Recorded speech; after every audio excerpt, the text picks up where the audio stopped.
So this is an 05 or 06 Angel Speed, which when I first started playing paintball had been out for a couple years, and the Angels were like the top dog at the time. You know, the Egos hadn't really taken over yet, and the Intimidators were out there, but the Angels still had this mystique about them. And they were always called unreliable, which them being British kind of checks out because they're like a Jaguar. Or a Lotus, which is a lot more up my alley.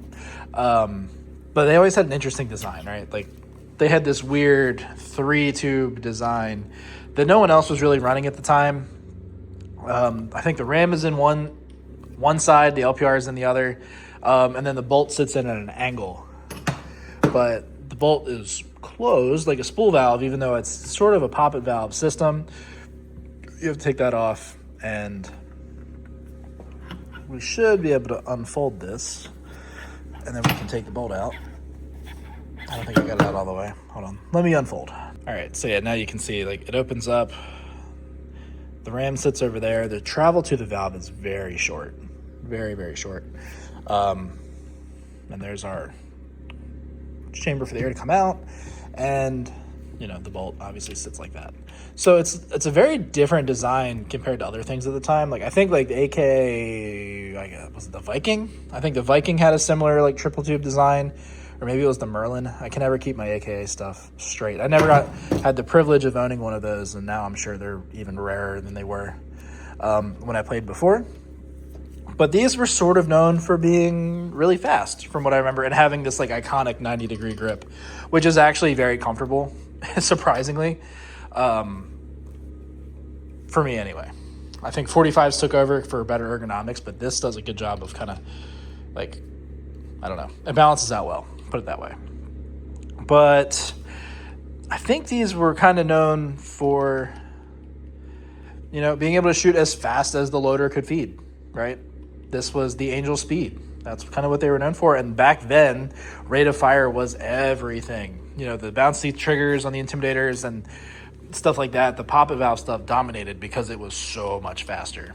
But this is our cheap gun of the week. I picked this up along with 2 other markers for $600. So we'll call this, because it's the most valuable, we'll call it $300. Maybe even less technically. But I know I've shot it. I shot it on low air and it worked. I have a nice full tank. We're going to put the Spire on it. I looked through the manual. It doesn't seem like it has a ramping mode that I could find. So that's a little unfortunate, but we'll see how fast I can do cold finger semi. So we do have a little leak here at that vent hole that I don't remember having. So that's interesting, but first shot. Hey, look at that. Flawless so far.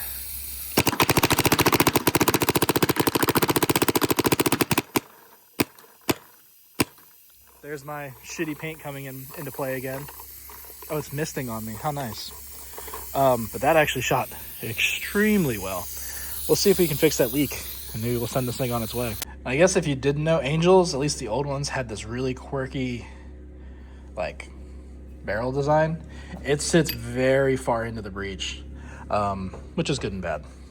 But I need to go clean this out because we had some barrel breaks, but the thing shot really nice. We had good consistency from what I could tell. Obviously, no chrono, but just eyeballing it. Very good, very consistent, and shoots super great. So we've hit a slight predicament. There is obviously one screw that goes there. There's supposed to be another screw that's inside the regulator that I need to get apart. And I'm trying to figure out how to get this piece out. Allegedly, there's a circlip or a snap ring somewhere, according to the manual, which made me really dislike this. But I'm going to find a way to get all that apart, and then hopefully we can get it back together. All right, so I actually read the manual, and it turns out the circlip is actually up here, which makes way more sense. It says to put an M3 bolt into that hole and use that to pull that out. I used the tap because that's all I had that was M3 thread. Now we can get in there, which probably needs a long T-handle Allen key. Got that off. Presumably that seal is our leak.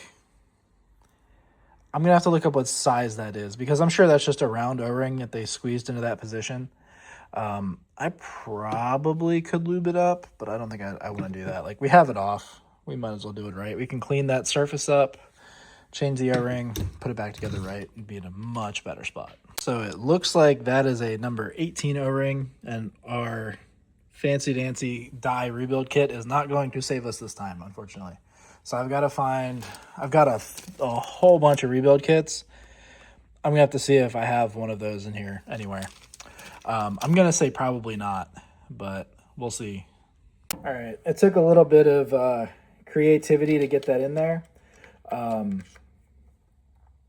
I found an O-ring in the Shocker rebuild kit that is supposed to be the same size. I think they may have actually been a little different, but I think the total diameter was the same. The hardness may have been different because getting the one I had in there was not easy. It's not exactly the best design. That O-ring groove is very shallow. There's a lot of contortion going on there, and then you have to install it blind, basically, and hope it stays in place. So I gave it a touch, like just a little bit of spray adhesive on that surface, just to kind of get it to stick in the corners. And then I put it on, but it was still trying to pop back up. It reminded me of like doing a really annoying like valve cover gasket or something on a car, like anything with a rubber gasket instead of like a neoprene one, or like, you know, a perimeter seal basically. But we'll see if that worked. If it didn't, I'm going to be really annoyed because this is a process just to check an O-ring, or to replace an O-ring. Moment of truth, I bet I made it worse. Hey, look at that. No leaks. Minty fresh. So one other thing I always thought was cool about these dials here are actually the trigger adjustment. I don't want to play with them too much. They feel like they're seized. They probably haven't moved in 20 years. But that's where you could adjust your trigger. I think both travel and sensitivity and the rebound rate, which is kind of cool. I'm going to pop one of these out so we can see what's going on inside, because that's kind of the type of video I like to make, you know. So I went ahead and took that cap off. This appears to be our valve. Very interesting design. It's got these little stabilizer fins on it. Very different, and you can see our ram there. I don't think I want to pull that all the way out. We're going to avoid inducing any more problems, but Angel's always had a very different design, and then this is our LPR here, I believe. Kind of interesting. Everything's contained in these tubes, but this thing is heavy. Especially compared to a modern marker, it's really heavy. I bet this is every bit of like 2.5, 3 pounds. Where like a modern Shocker RSX is like what, 1.5. I actually think this is where this video ends. Angels are quirky little things. I kind of wanted to play with it this weekend because I'm playing a recreational day, I guess. But none of my loaders fit in the twist lock feed neck, and it is as tight as it's going to get.